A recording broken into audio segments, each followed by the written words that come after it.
Hello friends, তো আমি আবার এসে গেছি ক্লাসিক্যাল মেকানিক্সের শেষ পর্যায়ে, যেটার নাম হচ্ছে মেকানিক্স অফ আইডিয়াল ফ্লুইড। এইটা হচ্ছে এই ক্লাসিক্যাল মেকানিক্স যে এতদিন অবধি আমি টানলাম, সেই ক্লাসিক্যাল মেকানিক্সের সবচেয়ে last chapter mechanics of ideal fluid, যেটা আমি আজকে শুরু করতে যাব। তো আইডিয়াল ফ্লুইড ব্যাপারটা কিনা, ফ্লুইড মূলত হচ্ছে দু প্রকার। একটা হচ্ছে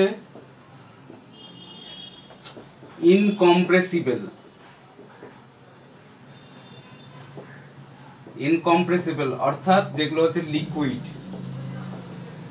উদাহরণস্বরূপ বলা যেতে পারে ওয়াটার।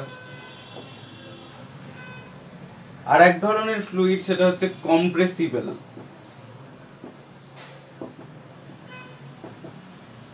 যেটা হচ্ছে গ্যাস। উদাহরণস্বরূপ অক্সিজেন, হাইড্রোজেন, নাইট্রোজেন। গ্যাসের তো অভাব নেই, লিকুইডের অভাব নেই।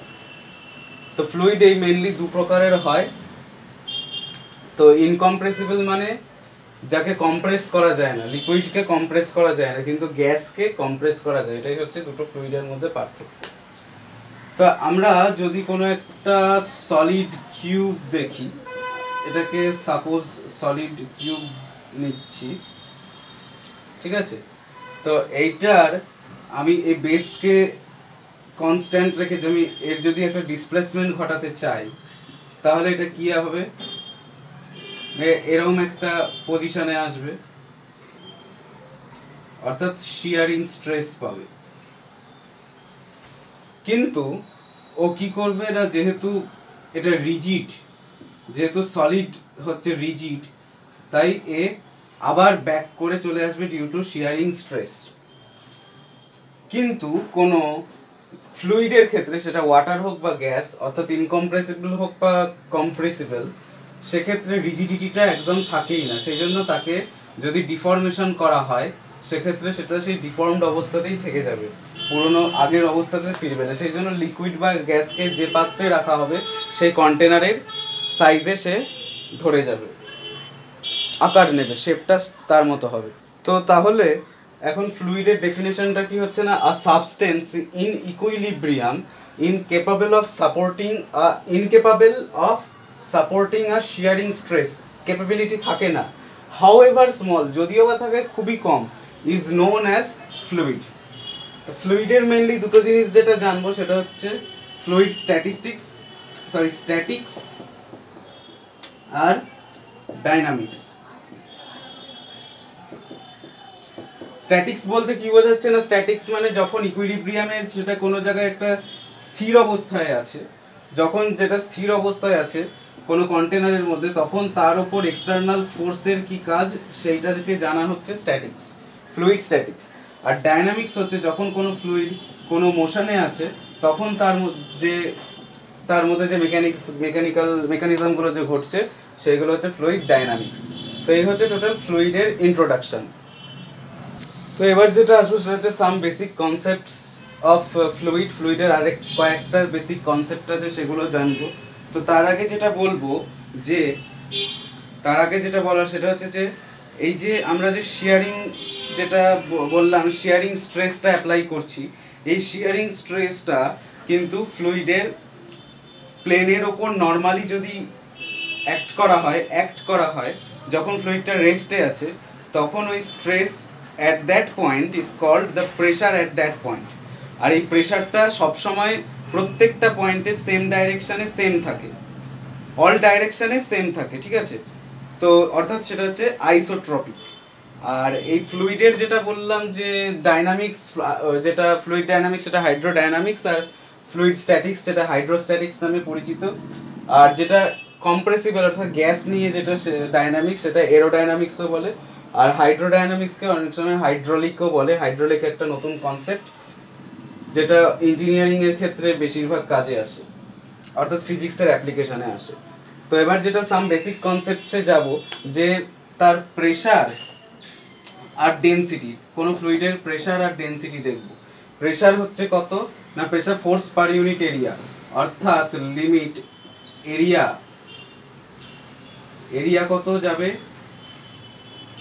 Delta A tends to 0, limit delta A tends to 0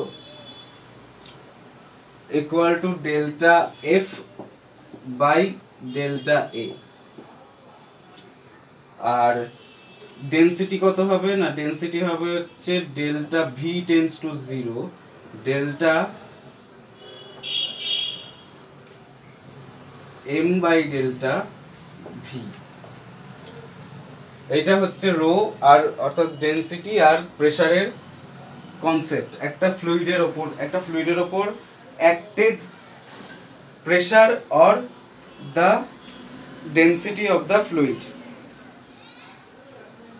তো পার্টিকেল, ফ্লুইডের যে পার্টিকেল তার কি ডেফিনেশন হবে না, সেটা হবে, এখন আমরা জানি যে কোনো একটা ফ্লুইডের ক্ষেত্রে কনস্টিটিউট অনেক রকম হাজার হাজার পার্টিকেল থাকে, প্রত্যেকটা পার্টিকেল মলিকিউল গঠন করে, মলিকিউল ফর্ম করে সেগুলো একটা ফ্লুইডের আকারে প্রবাহিত হয় বা এক জায়গায় স্থির থাকে। তো সেই পার্টিকেলের ডেফিনেশন কি হতে পারে না, the particle of a fluid is defined as an elemental volume delta V of the fluid. একটা পার্টিকেলের ভলিউম ধরে নিচ্ছে তাহলে ডেল্টা ভি, এই যে এই ভিটা delta V of the fluid in which displacement, velocity, density, acceleration, pressure, কি কি displacement, velocity, density, acceleration, pressure etcetera আর দ্য সেম এভরিওয়্যার। অর্থাৎ এই পাঁচটা প্যারামিটার সেই ডেল্টা ভি এর মধ্যে সব সেম হবে। অর্থাৎ ডেল্টা ভি এর মধ্যে যা হবে পুরো সিস্টেমটার টোটাল ভেলোসিটি, টোটাল যে ভলিউম তার ক্ষেত্রেও সেটা এভরিওয়্যার সেমই থাকবে।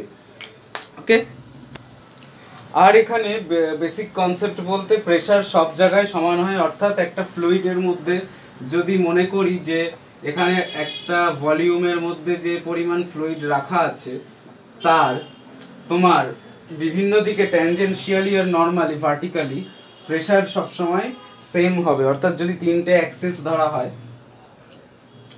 তাহলে এই অ্যাক্সিস বরাবর যা প্রেসার হবে এই অ্যাক্সিস বরাবর তাই প্রেসার হবে, এই অ্যাক্সিস বরাবর তাই সেম প্রেসার পি থাকবে। এই হচ্ছে সাম বেসিক কনসেপ্টস। এবার যাব ইকুইলিব্রিয়াম। তো এবার যেটা আসছে condition of equilibrium of a fluid. তো মনে করছি ফার্স্ট অফ অল যে তিনটে অ্যাক্সিস আমি টেনে নিলাম, দিয়ে এখানে একটা বক্স আঁকছি।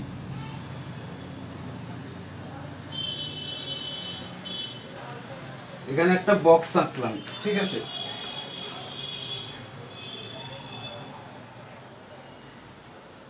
তো এটা অরিজিন, এটা জেড, এটা ওয়াই হচ্ছে, আর এটা হচ্ছে এক্স। তো এক্স ওয়াই জেড এর মধ্যে একটা বক্স। তো এর মধ্যে আমি কিছু পরিমাণ ফ্লুইড আমি অ্যাজিউম করছি। ওকে, তো এখন যদি আমি এই প্লেনটার উপর প্রেসার দিই, এই প্লেনটার উপর প্রেসার অ্যাপ্লাই করি পি, তাহলে পি প্রেসার অ্যাপ্লাই করার জন্য তার উপর কত ফোর্স অ্যাপ্লাই করতে হবে না, তার উপর ফোর্স অ্যাপ্লাই করতে হবে। দেখো এইটার যদি আয়তন হচ্ছে, এর যদি ভলিউমটা, এলিমেন্টাল ভলিউমটা যদি হয় delta x into delta Y into delta Z, তাহলে এই সারফেসটার এরিয়া কত হবে? সারফেসটার এরিয়া নিশ্চয়ই হবে delta Y into delta Z. Okay, তাহলে আমরা জানি ফোর্স পার ইউনিট এরিয়া হচ্ছে প্রেসার। তাহলে ফোর্স এইখানে কত পাবো অন দ্য প্লেন? আমি যদি নাম দিয়ে দিই এবার A B C D E F G H নাম দিলাম, তাহলে এডিইএইচ এডিইএইচ এই প্লেনটার উপর ফোর্স কত অ্যাপ্লিকেবল হবে না P into delta Y into delta X. অর্থাৎ এবার আমি যদি ধরি যে পুরো সিস্টেমটার উপর, পুরো এলিমেন্টাল ভলিউমটার উপর একটা এক্সটার্নাল ফোর্স অ্যাপ্লাই করা হচ্ছে, সেইটা হচ্ছে যদি এফ হয়, তাহলে তার তিনটে কম্পোনেন্ট হচ্ছে এফ এক্স আই ক্যাপ, অর্থাৎ এফ এক্স এক্স বরাবর যাচ্ছে, এফ ওয়াই জে ক্যাপ, আর এফ জেড কে ক্যাপ। তিনটে অ্যাক্সিসের অ্যালঙ্গে তিনটে আলাদা আলাদা ম্যাগনিটিউড থাকছে এফ ভেক্টর ফোর্সের। তাহলে যখন এই দিক বরাবর যাচ্ছে তখন, অর্থাৎ পজিটিভ এক্স অ্যাক্সিস বরাবর যাচ্ছে, তাহলে এফ এক্স একের যদি ডেল্টা এক্স এফ এক্স হয়, তাহলে ডেল্টা এক্স এর উপর কত হবে ফোর্স অ্যাপ্লাই ডেল্টা এক্স। এই এফএক্স ডেল্টা এক্স পরিমাণ যে প্রেসার, এফএক্স ডেল্টা এক্স পরিমাণ যে তোমার ফোর্সটা অ্যাপ্লাই করা হচ্ছে delta Y into delta X এই এরিয়ার ওপরে। তাহলে টোটাল যেটা থাকলো FX into delta x into delta Y delta X. Okay, আচ্ছা এইবার আমি আসবো এই প্লেনটার কথায়। এই প্লেনটা কত হচ্ছে না বিসিএফজি। বিসিএফজির ওপর কতটা ফোর্স অ্যাপ্লাই হচ্ছে? বিসিএফজির ওপর কতটা ফোর্স অ্যাপ্লাই হচ্ছে না, ফোর্স অ্যাপ্লাই হচ্ছে P plus delta P by delta x into del X into delta Y delta Z. এবার এইটার যে এই দিকে যে ফোর্স অ্যাপ্লাই হচ্ছে সেটা always negative x Axis along হচ্ছে। তাহলে এবার যদি আমি তিনটেকে অ্যাড করি তাহলে কত আসবে না FX delta X delta Y delta Z, sorry এটা জেড ছিল, এটা জেড হবে, আমি এক্স লিখেছি, ডেল্টা জেড হবে, delta Y into delta Z. তাহলে FX delta X delta Y delta Z plus কত হবে এইটা, অর্থাৎ P into delta Y delta Z, minus হবে এইটা কারণ এই দিকে আসছে মাইনাস এক্স অ্যাক্সিস বরাবর, P plus delta P by delta x into del X into delta Y delta Z equal to 0। এই হলে total equilibrium concept, equilibrium state তে এই ইকুয়েশনটা দাঁড়াচ্ছে। মানে total external force on the system এত along X axis plus pressure on the ADEH plane minus pressure on the BGCF বা BCFG plane যাই বলো না কেন, এটা হচ্ছে ইকুইলিব্রিয়াম কন্ডিশন। তাহলে এখান থেকে কি পাবো? এখান থেকে যেটা পাবো সেটা হচ্ছে Fx minus delta P by delta x into del X into del Y into del Z equal to 0। যেহেতু এলিমেন্টাল ভলিউম এই যে এটা ডাজ নট ইকুয়াল টু 0, 0 হতেই পারে না, 0 হতে গেলে তো আমি বক্সটা কনসিডারই করতে পারতাম না। তাহলে যেহেতু এটা হয় না তাই Fx minus delta P by delta X equal to হচ্ছে 0। সিমিলারলি এটা লিখতে এভাবে লেখা যায় Fx মাইনাস ডেল্টা, সরি হ্যাঁ এটাকে এভাবে লেখা যায়, তা আমি লিখেছি। সিমিলারলি যেটা লেখা যায় সেটা হচ্ছে Fy into delta P by delta Y equal to 0, আর একটা লেখা যায় Fz minus delta P by delta Z equal to 0। তো ফাইনালি যেটা লেখা যায় F vector minus gradient of pressure equal to 0। এটা হচ্ছে ইকুইলিব্রিয়াম কন্ডিশন। ইকুইলিব্রিয়াম কন্ডিশনে টোটাল এক্সটার্নাল ফোর্স থেকে মানে টোটাল এক্সটার্নাল ফোর্সের সাথে gradient of the pressure is equal. So তাহলে এটা ইকুইলিব্রিয়াম কন্ডিশন দিচ্ছে কি F minus curl of P equal to 0। তো এবার দেখবো যে এই ফোর্সটা কনজারভেটিভ কিনা। যদি এর আমি কার্ল নিই, curl of F minus grad P equal to কত হয় সেটা দেখবো। তো গ্র্যাড P আমি সেটা ধরছি না, আমি যেটা ধরবো সেটা হচ্ছে যে ইকুইলিব্রিয়াম কন্ডিশন থেকে সেটা কি পেলাম না F is always equal to gradient of P। তাহলে এবার সেই F টা কনজারভেটিভ কিনা কি করে দেখবো না, কার্ল অফ কারোর গ্রেডিয়েন্ট সবসময় গ্রেডিয়েন্টের কার্ল সবসময় 0 হয়, অর্থাৎ F টা হচ্ছে কনজারভেটিভ। অর্থাৎ ইকুইলিব্রিয়াম কন্ডিশনে কোনো এলিমেন্টাল ভলিউমের উপর এক্সটার্নাল ফোর্স যে অ্যাক্ট করা হচ্ছে সেটা অলওয়েজ কনজারভেটিভ, আর এই এক্সটার্নাল ফোর্স যে অ্যাপ্লাই হচ্ছে তাকে বলা হচ্ছে বডি ফোর্স। আর এই যে ডেল্টা পি পরিমাণ যে ফোর্স অ্যাপ্লাই হচ্ছে সেটা প্রেসারের জন্য যে ফোর্সটা আসছে সেটাকে বলা হচ্ছে force due to the pressure, applied pressure, সেটা হচ্ছে গ্রেডিয়েন্ট অফ পি, যেটা বডি ফোর্সের সঙ্গে সমান কখন না ইকুইলিব্রিয়াম কন্ডিশনের ক্ষেত্রে। এইবার আমরা আলোচনা করব হাইড্রোস্ট্যাটিক্স বা ফ্লুইড স্ট্যাটিক্স। যেটা করবো সেটা হচ্ছে properties of fluid at rest. তো অ্যাট রেস্টে F dot DR equal to হচ্ছে gradient of P dot DR অর্থাৎ ডিপি। ডিপি অর্থাৎ প্রেসার চেঞ্জ অফ প্রেসার, তাই তো? তো যেহেতু ডিসপ্লেস করছে না তাই ডিআরটা জিরো হওয়ার জন্য ডিপিও জিরো অর্থাৎ কনস্ট্যান্ট প্রেসার। তাহলে on a surface of constant pressure the DR displacement is zero.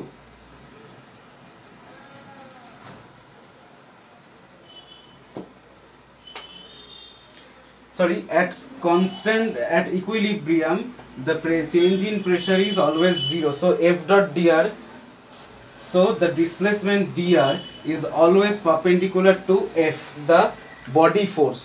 তো সেটাই এখান থেকে স্টেটমেন্ট কি আসতে পারে যে the displacement is always normal to the perpendicular on the body force in equilibrium। অর্থাৎ আবার যদি এটাকে বলা যায় যে the surface of constant pressure, অর্থাৎ যেহেতু কনস্ট্যান্ট প্রেসার তাই সারফেসটা যখন কনস্ট্যান্ট প্রেসারে হয় within a fluid in equilibrium is perpendicular to the body force everywhere. অর্থাৎ কি বলছে না, when dr is a displacement on a surface of constant pressure within a fluid in equilibrium is perpendicular to the body force everywhere। এবার যদি একটা gravitational ফিল্ডের ক্ষেত্রে আসি, গ্র্যাভিটেশনাল ফিল্ডের ক্ষেত্রে যেটা দাঁড়াচ্ছে যে আমরা জানি কি এফ একটা কনজারভেটিভ ফোর্স, অর্থাৎ curl of F is always zero. এখন গ্র্যাভিটেশন ফিল্ডের ক্ষেত্রে এফটা ফোর্সটা হয়ে যাচ্ছে রো ইন্টু জি। জি এখানে হচ্ছে acceleration due to gravity, rho হচ্ছে ডেনসিটি। তো এখান থেকে আমরা কি পেতে পারি না, curl of rho G equal to zero. এটাকে যদি আমরা ভাঙি তাহলে এটা দাঁড়াবে rho into curl of G equal to plus gradient of rho cross G equal to zero. তো curl of G always zero হয়, তাহলে gradient of P cross G is equal to zero. এর থেকে কি পাই না, যেহেতু ক্রস প্রোডাক্ট জিরো আসছে তার মানে এদের অ্যাঙ্গেল হচ্ছে 0 ডিগ্রি, কারণ সাইন 0 0। তার মানে pressure gradient is always parallel to the acceleration due to gravity in a gravitational field in equilibrium, always in equilibrium। এবার যেটা আসবে সেটা হচ্ছে পাস্কালস ল। পাস্কালস ল কি বলছে না, between any two points within the fluid in equilibrium the pressure difference is solely determined by the body force F, and any change in pressure at any point, at any point in the fluid must accompany an equal change at all other points if the body force does not change। অর্থাৎ কি বলতে চাইছে যে P2 minus P1 এটা always যেটা হবে integration R1 থেকে R2 always with vector sign F dot dr। এটাই হচ্ছে পাস্কালস ল, যেটা আগে দেখালাম যে ডিপি। তো যদি বডি ফোর্স চেঞ্জ না হয় তাহলে দুটো পয়েন্টের মধ্যে যদি কোনো চেঞ্জ ঘটে প্রেসারের, তাহলে সেটা অল আদার পয়েন্টস যত পয়েন্ট আছে তাদের মধ্যেও ঠিক সেম পরিমাণ প্রেসারের চেঞ্জ হবে। ওকে, আর পুরোটাই ডিপেন্ড করবে বডি ফোর্সের ওপর। এটাই হচ্ছে পাস্কালস ল। তো আমি যদি একটা এবার উদাহরণ নিই, মনে করছি যে আমাদের অ্যাটমসফিয়ারের ক্ষেত্রে উপর থেকে নিচের দিকে নামছে, অর্থাৎ বডি ফোর্স এফএক্স আর এফওয়াই দুটোই হয়ে যাচ্ছে জিরো। শুধু এফ জেড অ্যাক্সিস অ্যালং যদি আমি হাইটটা ধরি তাহলে এফ জেড ইকুয়াল টু যেটা দাঁড়াচ্ছে মাইনাস এইচ হচ্ছে হাইট, যেটা হাইটের আগে আসছে এটা হচ্ছে রো ইন্টু জি এফ জেডটা। তাহলে pressure difference F2 minus P2 minus P1 কত হবে না F ডট dr।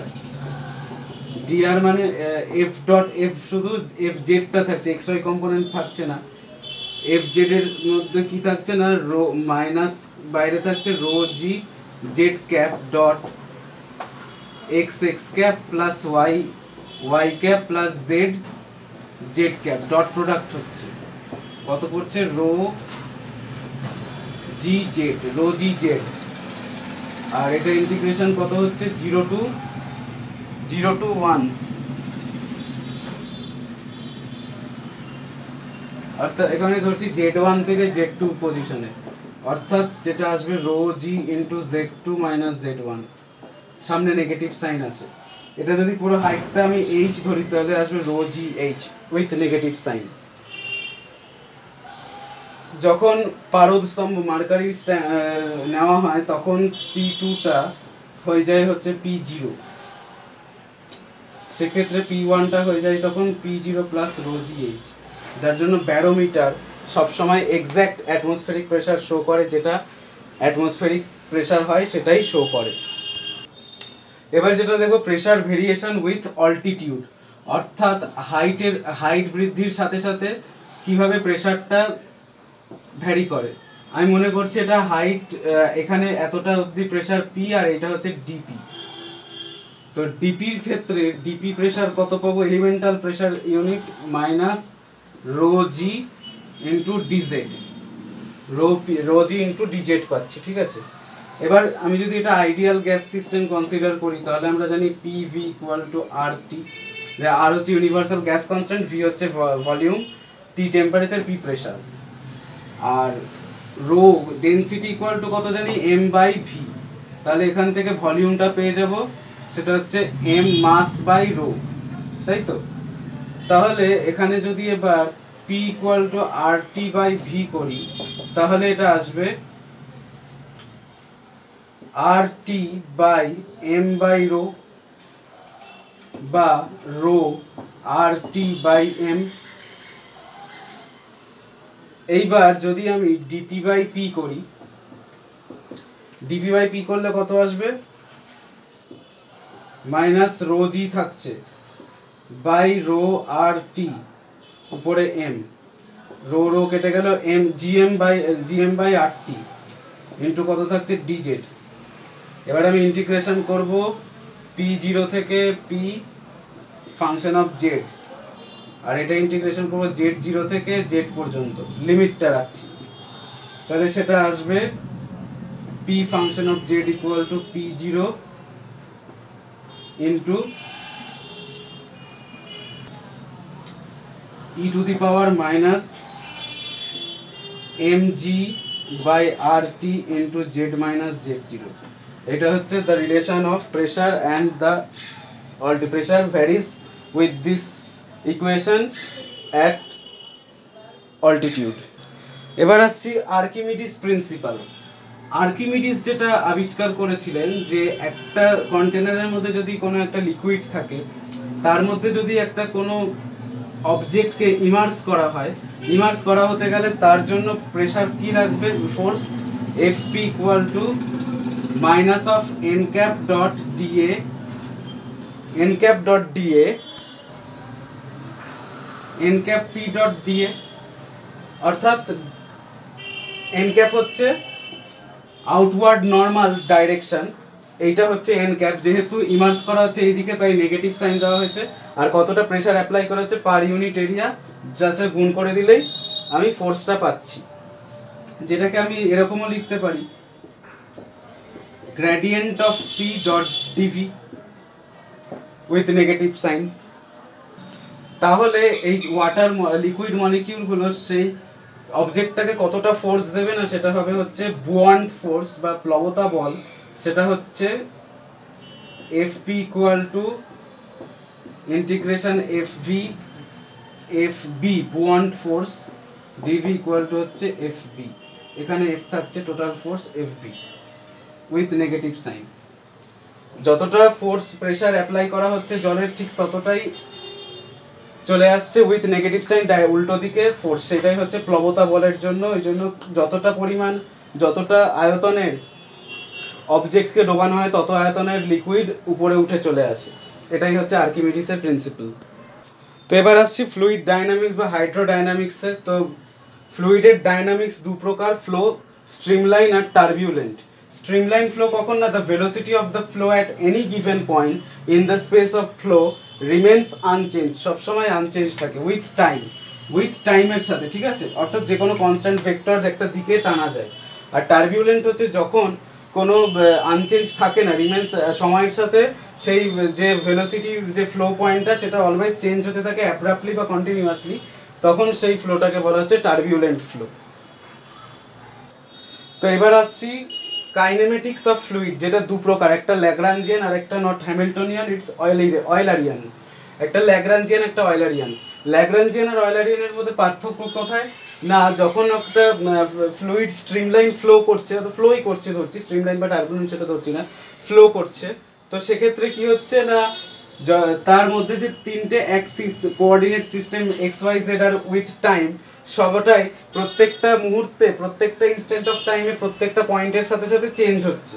কিন্তু অয়েলারিয়ানের ক্ষেত্রে কি হচ্ছে না, এটা অ্যাক্সিসটা সেম থাকছে, শুধু টাইমের রেসপেক্টে যে পার্টিকেলটা এখানে ছিল সে এখানে আসছে, যেখানে ছিল সে এখানে যাচ্ছে, অর্থাৎ কোঅর্ডিনেট সিস্টেমটা এক জায়গায় থাকছে আর পার্টিকেলগুলো বিভিন্ন টাইমে অ্যাক্সিসের ওপর দিয়ে ক্রস করছে। তাহলে এবার আমরা অয়েলারিয়ান নিয়ে যদি আলোচনা করি, মনে করি একটা ফাংশন কিউ, যেটা Q always a function of X Y Z আর টাইমের স্পেস আর টাইমের ফাংশন যদি হয়, তাহলে এখান থেকে আমরা ডিকিউ ডিটি কত পাবো, ডিকিউ ডিটি পাবো হচ্ছে delta Q by delta t একটা পাবো, plus delta Q by delta x into dx dt, plus delta Q by delta Y into dy dt, plus delta Q by delta Z equal to dz dt পাচ্ছি। অর্থাৎ যেটা দাঁড়াচ্ছে delta Q by delta T plus delta Q by delta x into vx velocity along x direction, delta Q by delta Y into vy velocity along Y direction, আর delta Q by delta Z into VZ velocity along Z direction. তো এটাকে আরেকভাবে লেখা যায়, সেটা হচ্ছে delta Q by delta T plus V dot gradient of Q, and কিউটাকে যদি সরিয়ে দিই তাহলে যেটা আসবে অপারেটর ইকুয়েশন, সেটা অলওয়েজ হবে হচ্ছে d by dt equal to del by del t plus V dot grad. এটা হচ্ছে অপারেটর ইকুয়েশন। এইবার দেখাবো দুটো জিনিসের মধ্যে পার্থক্য, অর্থাৎ ডি ইউ ডিটি আর delta U by delta T, এই দুটোর মধ্যে পার্থক্য কি। মনে করি ইউ হচ্ছে function of phi X Y Z আর টি এর ফাংশন, ঠিক আছে, আর ইউ প্রাইম হচ্ছে function phi of X Y Z আর টি প্লাস ডেল্টা টি এর ফাংশন। তো যখন আমি ইউ প্রাইম যখন লিখবো তখন কি হবে, ইউ প্রাইম ইকুয়াল টু হবে হচ্ছে phi of function X Y Z T plus delta phi by delta T into del T, অর্থাৎ U plus delta phi by delta T into delta T del T. সেখান থেকে পাবো তাহলে কি না, U prime minus U by delta T equal to হচ্ছে del phi by delta T. এখান থেকে পাবো কি না, ইউ প্রাইম অর্থাৎ যখন সেটা ডেল ডি বাই ডেল্টা টি হচ্ছে ইউ, তখন যেটা কি হচ্ছে না, একটা ফিক্সড পয়েন্টের ক্ষেত্রে তার ভেলোসিটি নির্ণয় করা হচ্ছে, কিন্তু যখন ডি ইউ ডিটি ধরা হচ্ছে তাহলে অল ওভার পুরো সিস্টেমটার ফ্লোয়ের তার ভেলোসিটি সে কনসিডার করা হচ্ছে। সেক্ষেত্রে এই ডি ইউ ডিটি অর্থাৎ ডিডিটি অপারেটরটাকে বলা হয় mobile operator. Delta by del t হচ্ছে একটা ফিক্সড পয়েন্ট আর ডিডিটি হচ্ছে পুরো অল ওভার যে ফ্লো চলছে তার ভেলোসিটির পয়েন্ট, তাহলে ডিডিটিটা হচ্ছে মোবাইল অপারেটর। এইবার দুটো থিওরেমে আসবো, সেটা হচ্ছে ইকুয়েশন অফ কন্টিনিউইটি আর বার্নৌলিস থিওরেম। বার্নৌলিস থিওরেমটা নেক্সট ভিডিওতে আমি দেবো। এই ভিডিওতে আমি যেটা শেষ করবো ইকুয়েশন অফ কন্টিনিউইটি দিয়ে, যেটা কনজারভেশন অফ মাসের ওপর ডিপেন্ড করছে, আর বার্নৌলিস থিওরেম ডিপেন্ড করছে কনজারভেশন অফ এনার্জি।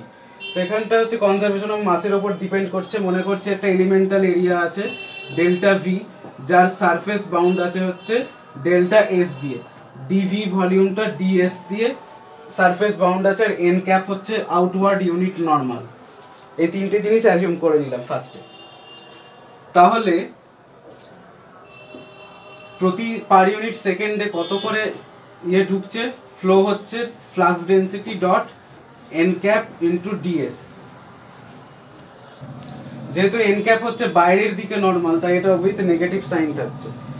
এবার আমি যদি মনে করি সাই একটা পরিমাণ যেটা এর মধ্যে হয় ক্রিয়েটেড করছে বা ডিস্ট্রয় হচ্ছে তত পরিমাণ ফ্লুইড, সেইটা যদি সাই ধরি তাহলে per unit time per unit ভলিউমের ক্ষেত্রে এটা কত হবে না সাই ডিভি ইন্টু ডেল্টা টি। এই পরিমাণ হবে হচ্ছে ফ্লুইড হয় ক্রিয়েট হচ্ছে বা ডিস্ট্রয় হচ্ছে। আর এইটার পুরো মাস যদি হয় ইন্টিগ্রেশন রো ডিভি, তাহলে change in mass with time হচ্ছে del del T of rho DV into delta T মুহূর্তে। তাহলে আমি যেটা করব যে এর সাথে এটা যোগ করে এর ইকুয়াল হবে, এর সাথে এটা যোগ করলে এটা ইকুয়াল হবে। তো শেষমেশ আসবে এইটা, এটাকে যদি এবার ডাইভারজেন্স থিওরেম নিয়ে যাই তাহলে এটা চলে আসবে divergence of rho v, divergence of rho v into dv. তাহলে এলিমেন্টাল ভলিউম যদি ডিভি সব সমান থাকে তাহলে যেটা হবে উইথ নেগেটিভ সাইন, তাহলে যেটা হবে del rho by del t plus divergence of rho v is equal to হচ্ছে সাই। এটা হচ্ছে ইকুয়েশন অফ কন্টিনিউইটি।